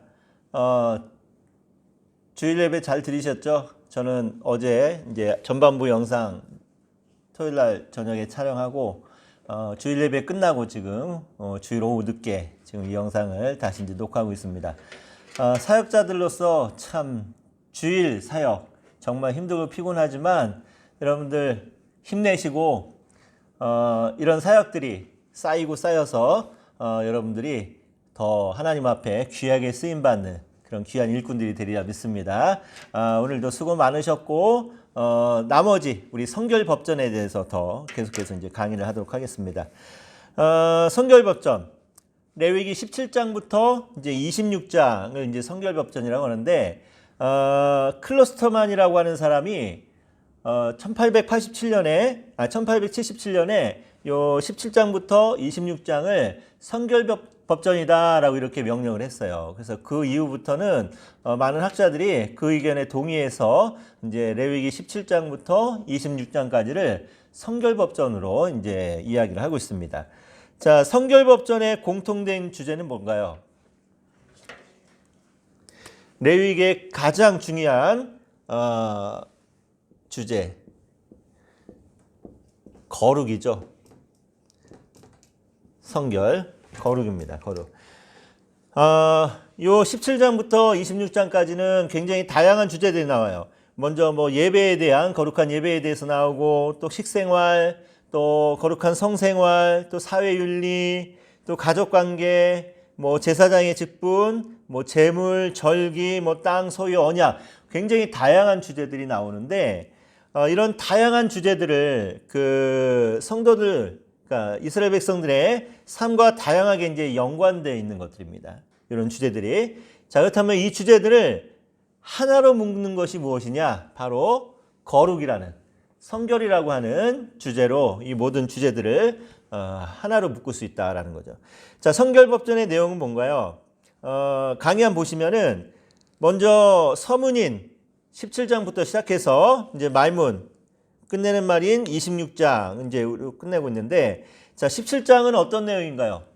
어떻게 예배를 드려야 하는 것과, 또 제물을 잡고 나서 피에 대한 또 이제 규례를 이제 다루고 있습니다. 18장에서 20장은 가족 안에서의 성결에 대해서 이야기하고 있죠. 특히 이제 성적인 주제와 함께 이제 이런 주제들이 계속해서 나가는데, 가족 간의 이제 거룩에 대해서 이야기하고 있고, 21장부터 25장은 뭔가요? 공동체 예배 의식에 대해서 또 여러 가지 규례를 다루고 있습니다. 또 마지막 26장에서는 뭔가요? 이스라엘 앞에 있는 축복과 저주에 대해서 다루고 있습니다. 그래서 순종을 하면은 정말 복된 그런 이제 축복이 있고, 불순종하면은 이제 고된 저주가 있다라는 것을 계속 대조하면서 이야기하고 있습니다. 그래서 26장, 레위기 26장은 누가 가장 많이 이 26장의 내용을 인용해서 선포를 했을까요? 구약의 예언자들, 선지자들이 주로 26장에 있는 축복과 저주의 말씀을 가지고 이스라엘 백성들에게 선포하는 모습을 많이 볼 수 있습니다. 자, 레위기가 또 지금까지 이제 주로 제사장들을 이제 상대로 이제 하고 있는데, 그 뒷부분을 보면은 성결법전이 온 이스라엘에게 선포하라라는 이제 명령을 통해서 이제는 제사장들에게만 주는 규례가 아니라 공동체의 책임, 또 공동체의 노력, 이런 것들을 요구하고 있다라는 것을 성결법전을 통해서 이제 볼 수가 있습니다. 자, 그래서 성결법전의 핵심은 뭐냐면은 주의 백성들이 이제 거룩한 공동체를 이루기 위해서는 함께 책임지고 노력해야 된다. 무엇으로? 거룩함으로 노력을 해야 되는데, 이 거룩함이 무엇을 통해 나타나야 되느냐? 바로 이웃을 사랑하는 모습으로 나타나야 된다라는 것을 성결법전을 통해서 계속해서 이야기하고 있고, 하나님께서 이 성결법전을 통해서 온 이스라엘 백성들에게, 또 오늘을 살아가는 우리 모두에게 말씀하고 싶은 것도 역시 사랑이다. 이웃을 사랑하지 않으면은 거룩한 삶을 살아간다는 것은 있을 수 없는 일이다. 지금 이걸 이야기하고 있습니다. 자, 그렇다면은 일상생활 속에서의 거룩, 성결은 무엇으로 이루어져야 하는가? 결론부터 말씀드리자면은 이거죠, 이거. 이웃을 사랑하는 방법으로. 자, 이웃을 사랑하지 않는 것은 결국 거룩하지 않다는 것. 이웃을 사랑하지 않고는 거룩이라는 것이 존재할 수 없다라는 것을 이제 계속해서 이야기하고 있습니다. 자, 성결법전의 핵심 주제인 거룩과 또 이웃사랑과의 관계를 본문의 내용을 간략하게 살펴보면서 이제 확인을 해볼게요. 더워서 이제 온풍기를 잠깐 껐습니다. 먼저 17장은 피에 관한 규례가 이제 나오죠. 자, 이스라엘 백성들은 자기가 기르는 가축이라 할지라도 요걸 식용으로 이제 먹으려고 할 때 함부로 도살할 수가 없었어요. 자, 무엇 때문에 그럴까요? 자기가 기르던 가축을 먹기 위해서도 항상 이곳에 가서 도축을 해야 됩니다. 어디? 회막문. 왜? 왜 그래야 되나요? 먼저 회막문 앞에서 우리 다음 주에 이제 공부할 내용이지만 제물의 안수기도 하고 그리고 거기서 회막문 앞에서 제물을 잡고 먼저 하나님께 제물을 드린 다음에 피라든가 이런 내장 같은 거 뭐 이런 것도 이제 다 이제 떼어놓고 그리고 나서 다시 고기를 돌려받아서 그렇게 해서 먹겠다라는 겁니다. 이유는 뭔가요? 이유는 간단해요. 혹시라도 저 말씀을 보고 얘기하죠. 17장 7절 레위기 17장 7절 다 같이 읽어봅니다. 그들은 전에 음란하게 섬기던 수렴소에게 다시 제사하지 말 것이니라. 이는 그들이 대대로 지킬 영원한 규례니라. 자, 아마 이스라엘 백성들이 또 주변에 많은 사람들이 그 애굽에서 섬기던 수렴소 여기에다 대고 제사를 지내고 예배를 드린 사람들이 많이 있었던 것 같습니다. 그래서 이런 것들을 금하게 하기 위해서 한마디로 해서 우상에게 제물 바치는 걸 금하게 하기 위해서 항상 회막문 앞에서 가축을 도산했고 또 먼저 하나님께 제사를 드린 다음에 제물을 드린 다음에 다시 돌려받아서 이것을 먹는 방식으로 취했다라는 거 이걸 잘 기억하시면 좋을 것 같고 짐승의 피를 마시는 거 한번 생각해 볼게요. 자, 우상 숭배 그 우상을 숭배하는 그 모습들을 보면은 짐승의 피를 이제 먹는 의식이 있습니다. 자, 율법은 요거에 대해서 이제 철저하게 금하고 있는데 이유는 뭔가요? 피는 무엇을 상징한다? 생명을 상징하기 때문에. 그래서 생명은 누구의 것입니까? 하나님의 것이기 때문에 피는 함부로 먹을 수가 없었습니다.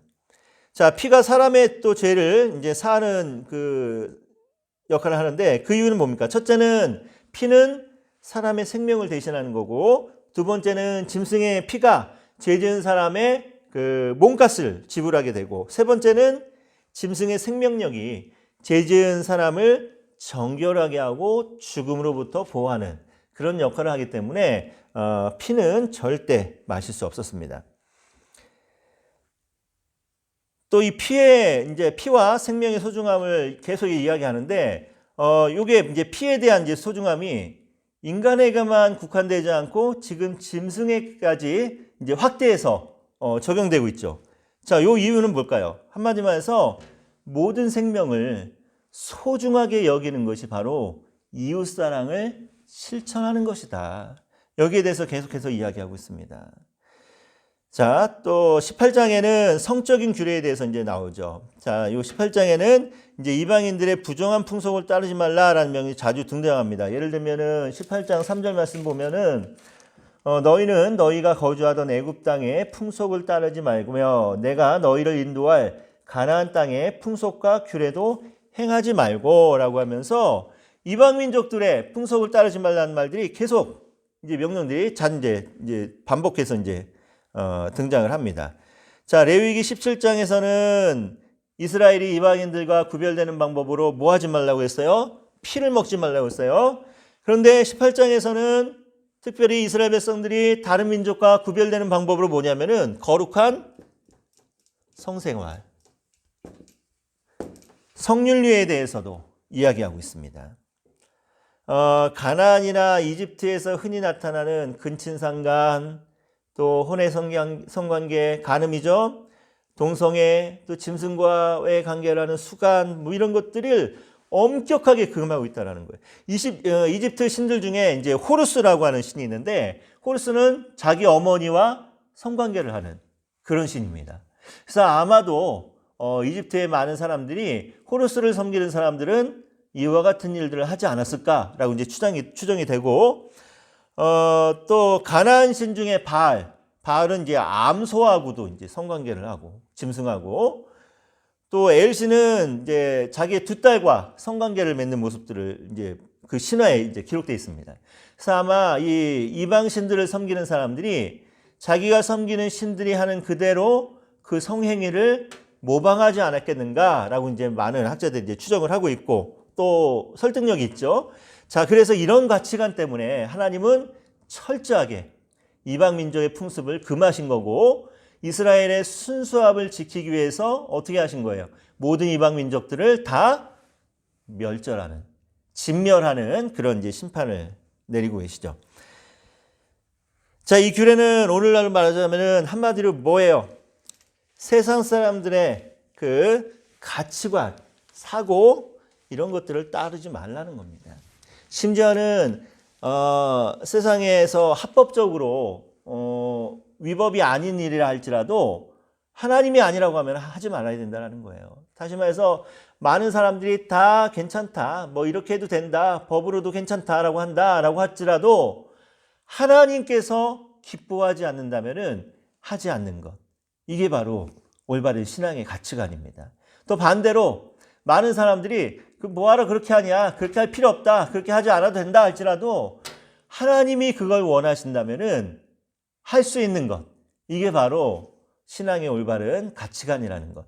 오늘 하나님께서 이런 율법들을, 성결법전들을 통해서 세상의 가치관을 따르지 말라라는 것은 오직 하나님께서 주시는 성경적인 가치관, 신앙적인 가치관으로 살아가라라는 것을 이야기하고 있고, 또 이렇게 신앙적인 가치관으로 세상과 다르게 사는 것이 바로 이스라엘의 거룩을 지키는 방법이고, 이스라엘의 거룩을 지키면은 자연스럽게 다른 이웃들을 사랑하는 모습으로 나타날 수 있다라는 것을 성결법전을 통해서 지금 계속 이야기하고 있습니다.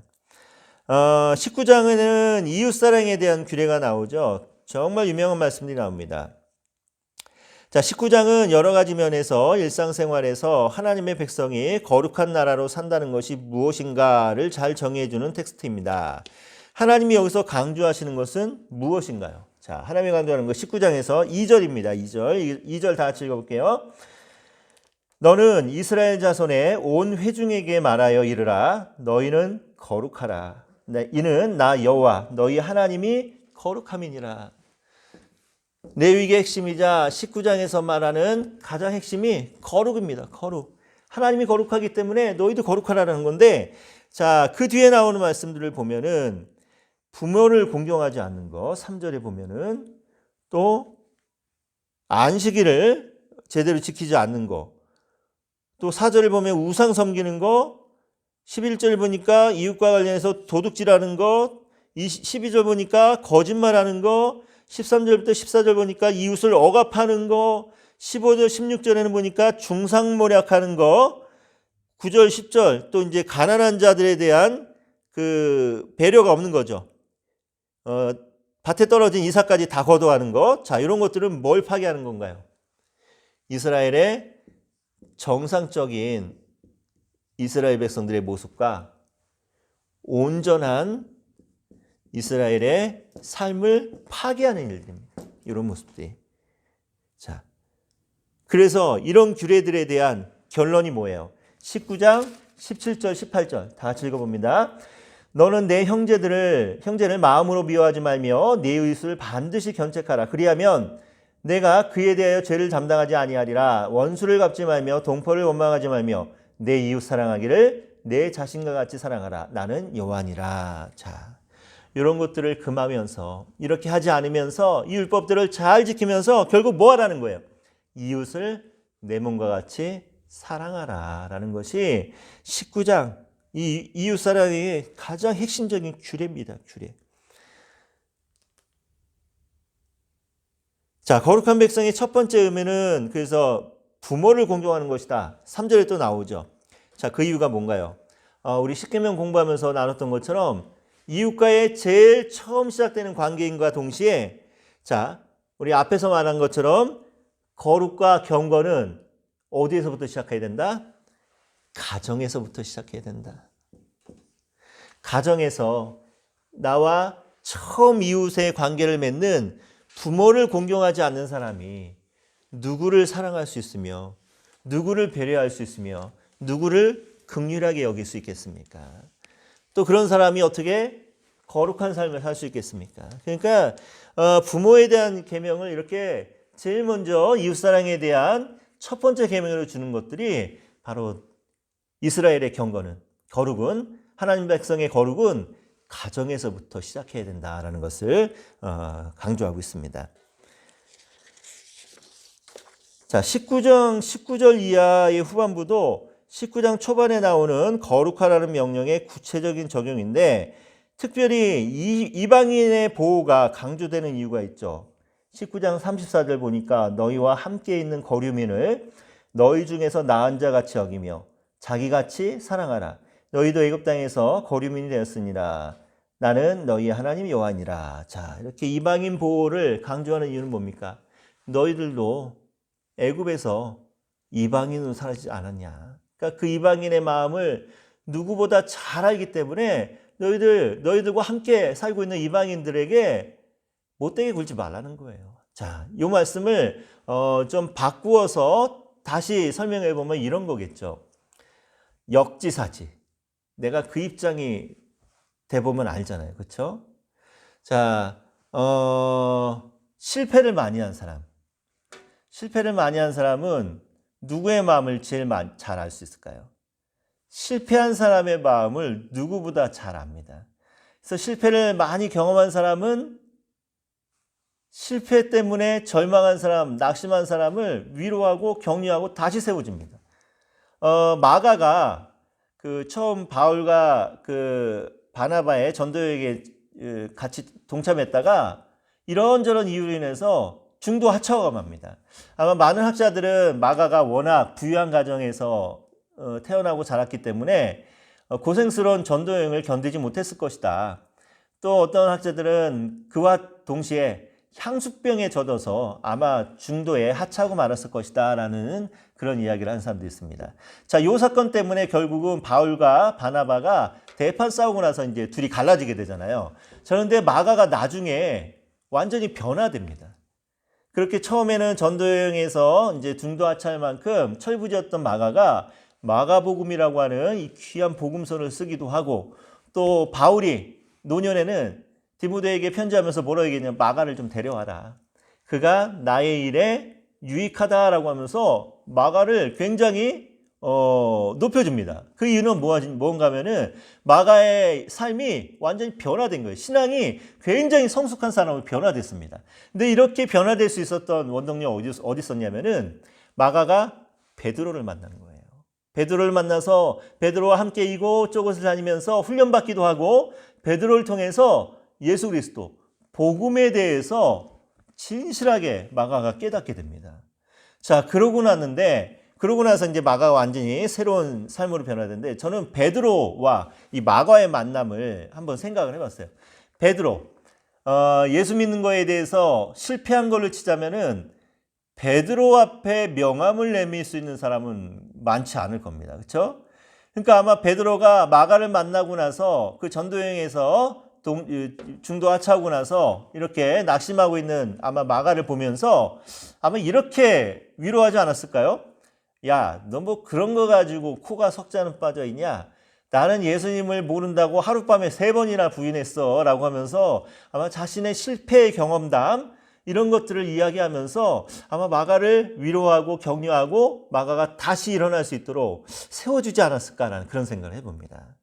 그래서 오늘 우리가 여러 가지 고난을 당할 때, 고통을 당할 때 오히려 감사해야 돼요. 왜냐하면은 이런 시간들을 통해서 훗날 우리가 그와 같은 어려움에 처해 있는 사람들을 위로하고 다시 세워줄 수 있는 그런 사람으로 만들어가기 위해서 때로는 하나님께서 우리에게 고통을 주실 때도 있다는 거죠.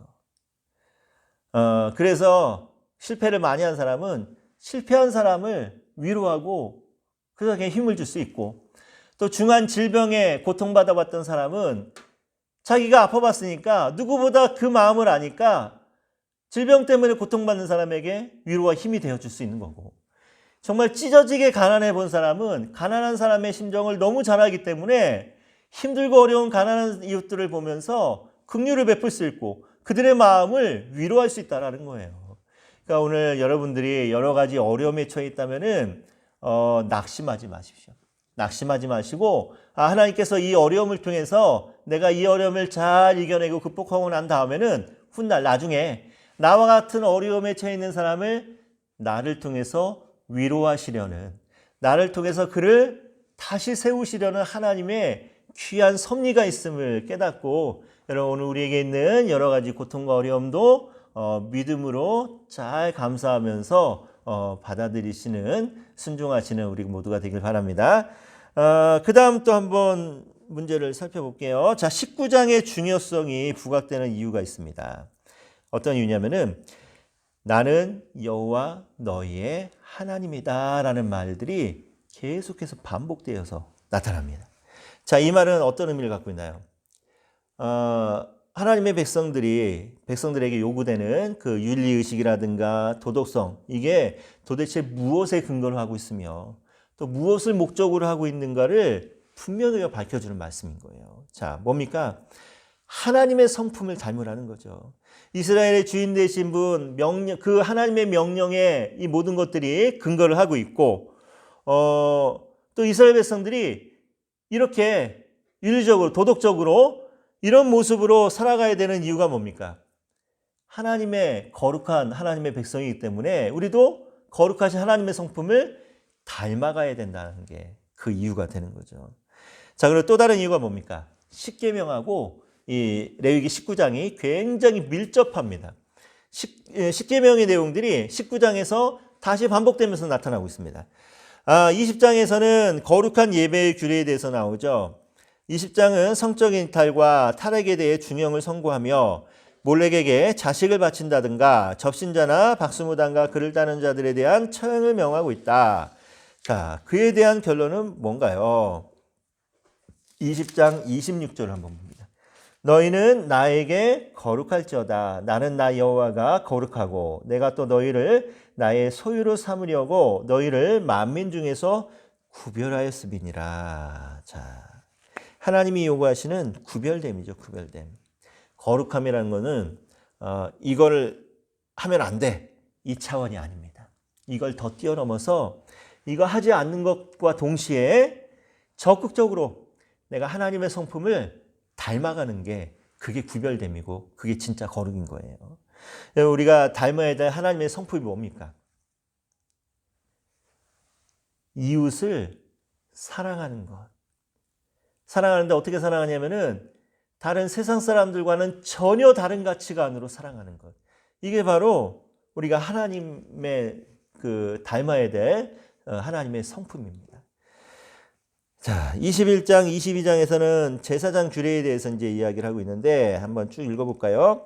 하나님께서는 출애굽기 19장 6절에서 이스라엘 백성이 언약을 잘 준수하면 제사장 나라가 될 것이라고 말씀하셨습니다. 여기에서의 제사장 나라라는 개념은 제사장들의 지도력에 의해 다스려진 나라보다는 세상을 향한 이스라엘의 중보자적 사명을 가리키는 것으로 보는 것이 적절합니다. 자, 이를 위해 가장 중요하게 선전된 직분이 바로 제사장입니다. 제사장은 하나님의 거룩한 성품을 반영하는 동시에 연약한 인간을 대신하는 중보자입니다. 그러기에 제사장에게는 고도의 성결과 거룩한 성품이 요구되었습니다. 자, 이들에 관한 계명은 네 가지 주제로 구분되는데 이 네 가지가 뭐냐면 첫째, 죽은 자와의 접촉을 금지합니다. 자, 왜 그럴까요? 제사장은 살아계신 하나님 앞에서 사역을 하는 사람인데 죽은 자를 접촉함으로 인해서 죽음의 힘, 죽음의 기운을 받고 하나님의 사역을, 살아계신 하나님의 사역을 감당해서는 안 된다는 거죠. 제사장에는 특별히 죽음을 가까이 하지 말라라고 하면서 가족, 심지어는 가족의 경우에까지도 어떤 경우에는 가족의 죽음까지도 멀리하게 하는 그런 경우도 있고, 특별히 이제 가족의 죽음 외에는 다른 죽음은 절대로 이제 가까이 하지 못하겠습니다. 자, 그런데 이렇게 하는 이유가 뭔가요? 그 직무가 정말 중요하기도 하지만 제사장은 자기 가족보다도 먼저 하나님의 일을, 사역을 먼저 생각해야 된다라는 것이 바로 그 이유죠. 자, 배우자의 선택에 있어서도 대제사장은 꼭 처녀와만 결혼할 수 있었습니다. 첫 번째 거 추가 설명 다시 할게요. 제사장들, 일반 제사장들은 가족의 그 장례식 외에는 일제 참여할 수 없었는데 대제사장은 가족의 장례식에도 참여할 수 없었다는 거, 그거 추가로 설명드리고, 자, 두 번째로 배우자의 선택에 있어서는 꼭 처녀와만 결혼할 수 있었습니다. 아니 그러면은 요즘으로 치면은 그 목회자들은 상처가 있는 여인하고는 결혼하면 안 됩니까? 그 말이 아니라 여기서의 말은 그 제사장의 그 직분에 대한 순수함을 이야기하는 거예요. 순결함. 그러니까 제사장이 이 직분을 감당함에 있어서 그 마음이, 그 몸이 언제나 순수하고 순결한 마음으로 이 직분에, 이 사역에 임해야 된다라는 것을 이제 강조하는 거죠. 세 번째로는 신체적인 온전성인데, 한마디로 해서 장애가 있는 사람은 제사장의 직무를 수행하지 못하게 했습니다.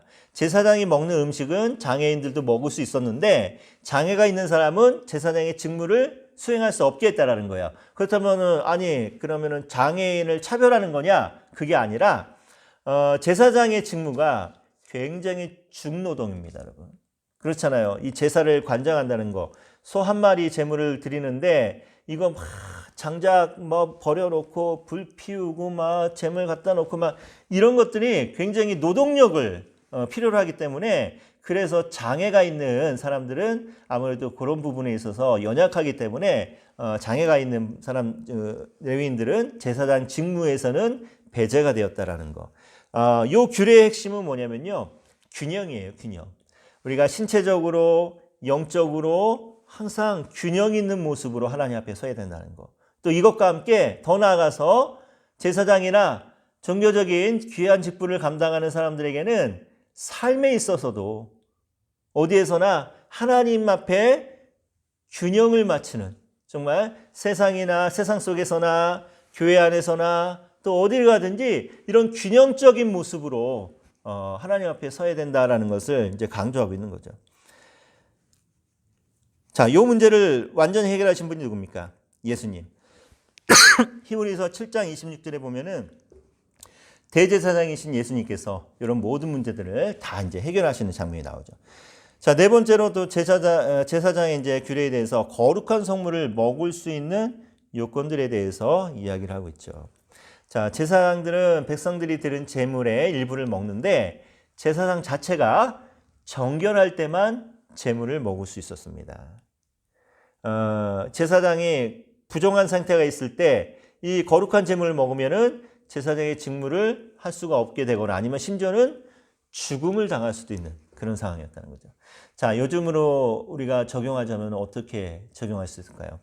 우리 목회자들이 교회에서 이제 사례비를 받는데 만약에 이 사례비를 허튼 곳에 쓴다면 막 과소비를 한다거나 아니면은 나쁜 곳에 이것을 사용하고, 물론 그런 사람은 없겠지만 무슨 야동을 보고 거기다가 이제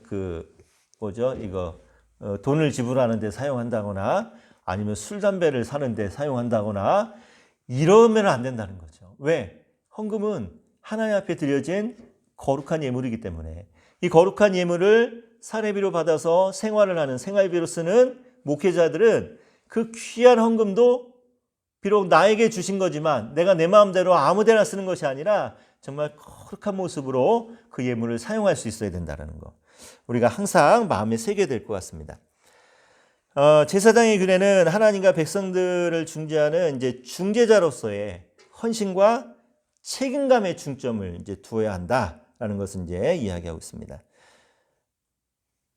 자, 절기에 대한 규례가 이제 23장에 나오죠.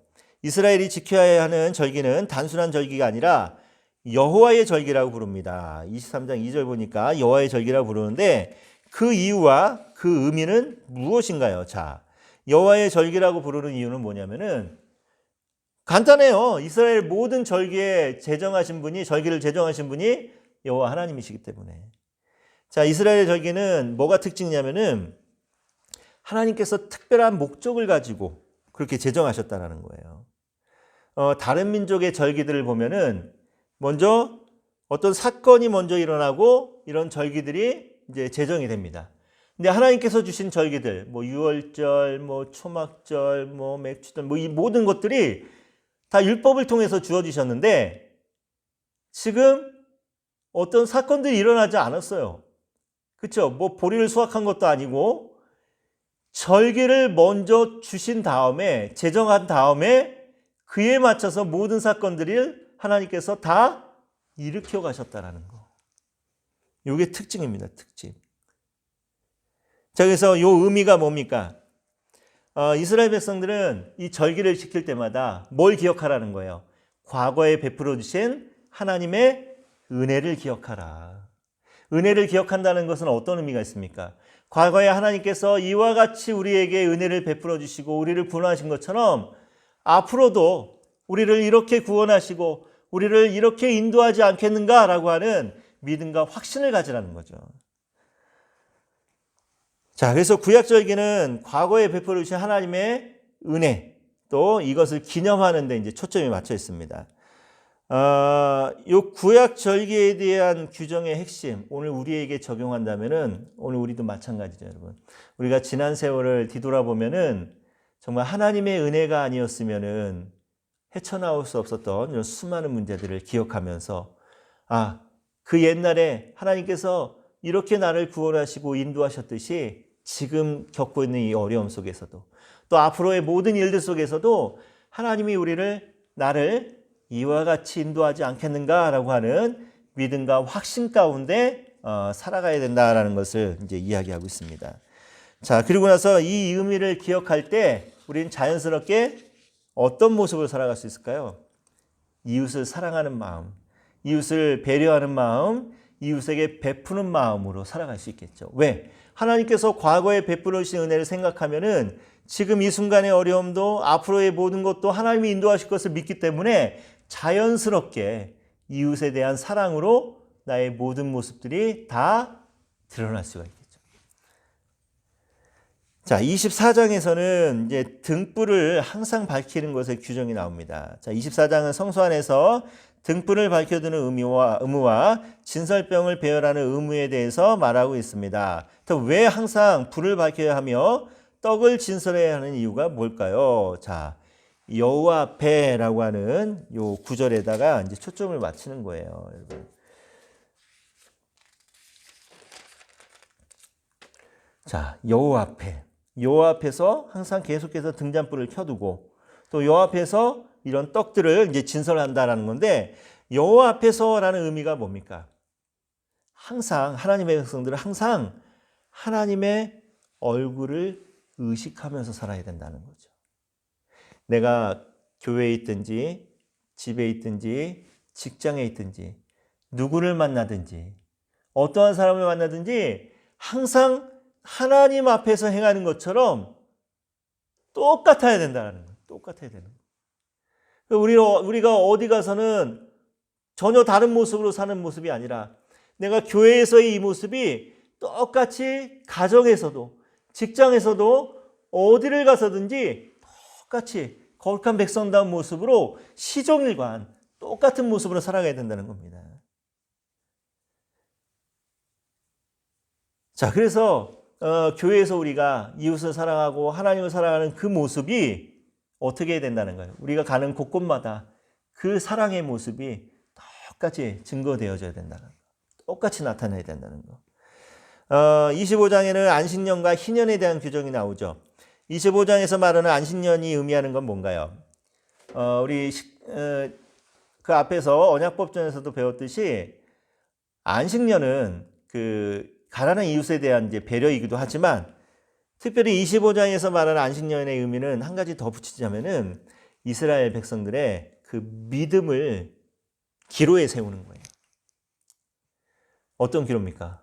아니, 7년마다 한 번씩 1년을 농사를 짓지 않고 그냥 내버려야 된다는 거죠. 그냥 내버려 두고 1년 동안 요 농사 짓지 않는 동안 자연스럽게 자라는 건 가난한 사람들이나 심지어는 짐승들이 먹을 수 있도록 다 내버려 두라는 겁니다. 근데 그렇게 하면은 하나님께서 어떻게 한다고 하신 거예요? 더 풍성하게 채워주시고 먹을 것이 넘쳐나게 하시겠다. 이 땅에서 영원히 살 수 있겠다라고 하나님이 약속합니다. 그러니까 이스라엘 백성들이 신앙의 기로에 딱 세워놓는 거예요. 너희들이 안식년을 지킬 거냐, 지키지 않을 거냐. 이 안식년을 잘 지킨다면, 그래서 이웃 사랑하는 걸 너희들이 실천한다면은 하나님께서 앞으로 너희들이 먹고 사는 모든 문제를 책임져 주실 거고, 더 풍요롭게 해주실 거고, 이 땅에서 더 오랫동안 살 수 있을 거다. 근데 그렇지 않는다면은 하나님께서 그렇게 하지 않고 저주를 내리겠다라고 하면서 이스라엘 백성들의 신앙의 기로에 세웁니다. 그런 이스라엘 백성들은 뭐 하고 살라는 거야? 서로 배려하면서 사랑하면서 그러고 살아야 된다라는 것을 이 안식년을 통해서 안식년 규례를 통해서 주고 있죠. 의미를. 25장에 또 희년 제도가 주는 교훈은 뭔가요? 이스라엘 백성들, 하나님의 백성들은 세상 사람들의 계산법을 버리라는 겁니다. 서로에게 긍휼하게 되라는 겁니다. 하나님이 이스라엘 죄를 용서하는 것처럼 이스라엘 백성들도 서로의 빚을 탕감해 주면서 자유를 주면서 서로를 배려하라라고 지금 말씀하고 있습니다. 자, 그래서 희년법을 지킨다는 것은 이제 하나님이 허락하실 땅에서 영원토록 안전하게 살아갈 수 있는 그 방법이 바로 희년법을 지키는 겁니다. 원수에서 또 원수로부터 질병으로부터 하나님께서 지켜주신다라고 하는 약속이 희년법에 나타나죠. 그래서 희년법을 지킨다라는 것은 하나님이 모든 것을 다 채워주시고 책임져 주시겠다라는 이제 보증수표죠. 보증수표. 그래서 한마디 말해서 안식년과 희년법은 무엇을 먹고 무엇을 마실까 무엇을 입을까 걱정하지 말라는 거예요. 우리 예수님 말씀하신 것처럼 이런 것들은 다 이방인들이 하는 거라는 겁니다. 하나님이 다 알아서 먹이시고 다 알아서 입히시고 다 알아서 채워주시는데 뭘 그런 걸 걱정하면서 아둥바둥 사느냐. 하나님이 말씀하신 것처럼 안식년을 지키면서 희년을 지키면서 서로를 배려하면서 서로를 사랑하면서 서로를 돌보면서 산다면은 내가 책임지겠다라고 하나님이 지금 약속합니다. 여러분 목회자로서 여러분들 이 안식년과 희년법을 여러분들 항상 마음에 좀 새기길 바랍니다.